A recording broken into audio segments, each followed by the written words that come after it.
नमस्कार, मैं विशाखा अभिव्यक्ति न्यूज़ के साथ। जिन्हें भगवान का दर्जा दिया जाता है वही अगर हैवान बन जाए तो और किसी से क्या कहा जाए। ऐसा ही एक मामला जनपद जालौन के कूच में प्रकाश में आया है, जहां भदेवरा की एक युवती लक्ष्मी अहिरवार पत्नी राजेंद्र कुमार उर्फ जवर को प्रसव के लिए उरई रोड पर मलंगा के नाले के पास स्थित JPS हॉस्पिटल में लाया गया, जहां चिकित्सक जितेंद्र ने अपने यहाँ एडमिट कर लिया और ऑपरेशन शुरू कराया। फीस के नाम पर 8,000 रुपये तय किए गए।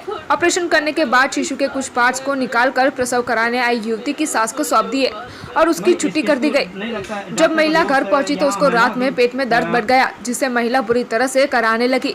उसकी सास और आसपास की महिलाएं एकत्रित हो गई और उसे टॉयलेट में ले गई, तो उसके कोख से शिशु का आधा सिर बाहर निकल गया, जिसे देखकर महिलाएं घबरा गई और प्रसव वाली युवती की हालत बिगड़ने लगी, जिसे फिर से उसे उसी अस्पताल में ले जाया गया और चिकित्सक को हकीकत से अवगत कराया।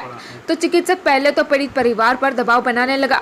जब वहां भीड़ एकत्रित होने लगी तो उसने लालच देकर पीड़ित परिवार को शांत कराना चाहा, पर पीड़ित जन युवती के सही इलाज के लिए जिद करने लगे, तो उन्होंने कस्बे की महिला चिकित्सक डॉक्टर शालिनी अग्रवाल के पास भेज दिया। डॉक्टर शालिनी अग्रवाल ने केस की जानकारी की तो उन्होंने केस लेने से इनकार कर दिया। फिर उसे डॉक्टर RB जैन के यहाँ ले जाया गया, जहाँ युवती का एक्सरे कराया गया और कुछ दवा देकर घर भेज दिया गया। इसी बीच उसके पति राजेंद्र कुमार अहिरवार उर्फ जवर उर्फ रतन सिंह ठाकुर को फोन करके CHC कोच में बुलाया गया।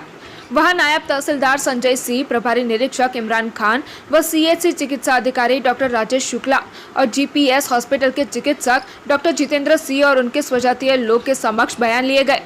बयान के बाद टीम को राजेंद्र कुमार अहिरवार उर्फ जवर उर्फ रतन सिंह ठाकुर का फोन आता है कि आप पत्रकार बोल रहे हैं। जब उत्तर हाँ मिला तो उसने कहा कि आपको कुछ बताना चाहते हैं, आप मेरी बात शासन तक पहुंचाएं और मेरी मदद करें। तो उसने और उसकी मां सावित्री व पीड़िता पत्नी लक्ष्मी ने अपनी पीड़ा कैमरे के सामने व्यक्त की।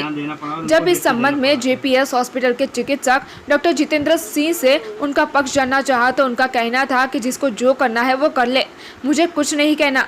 अब मजिस्ट्रेट के सामने पीड़िता के पति के बयान भी हो गए हैं। आश्चर्य देखिए, बच्चे के अंग काट दिए गए और उसका सिर और बॉडी अंदर छोड़ दिया गया, जो दूसरे दिन बाहर आता है और हॉस्पिटल का मालिक कहता है कि हमारा इसमें कोई फॉल्ट नहीं है। धन्य है ऐसे भगवान कहलाने वाले चिकित्सक और प्रशासन जो कहते हैं कि उसने कहीं शिकायत ही नहीं की। सौरभ त्यागी, जालौन।